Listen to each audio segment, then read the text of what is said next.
İbadın əməyi, İbadın səyi, İbadın qorxmazlığı, İbadın cəsarəti sayəsində biz burada hal-hazırda yaşayırıq. Ona belə bütün o yaşlıları deyirəm, hamımız ölənə qədər minnətdarıq. Elə cəsur oğlanlar tarix tək-tək yetişdilər. Sonuncu əməliyyatdan geri dönərkən İbad və kəşfiyyatçısı Akif Sultanov minaya düşdü.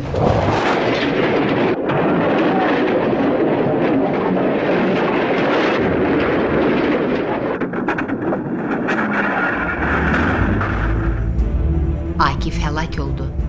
Akif sürücü bura şəhid oldu. Onun müəyyən qalıntıları, qırıqları burada bastırılıb bir abidə gəldi.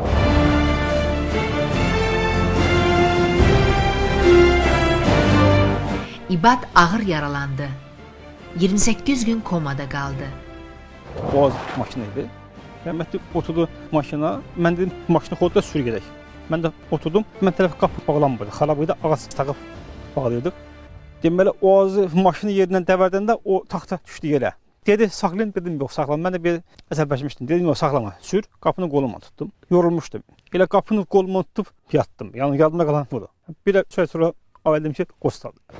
Yaşaması sual altında idi. İbad həyatla ölüm arasında mübarizə aparırdı və o bu sınaqdan da çıxdı.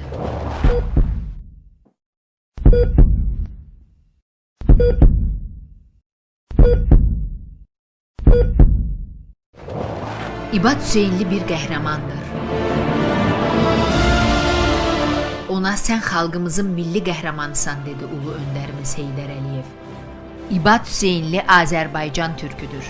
O bütün Türk dünyasının qəhrəmanıdır.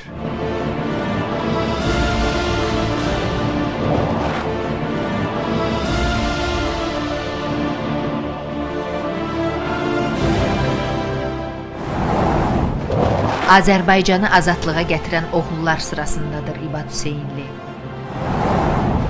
Şəhid olmasa da şəhidlik zirvəsinə qədər ucalan Azərbaycan əskəridir.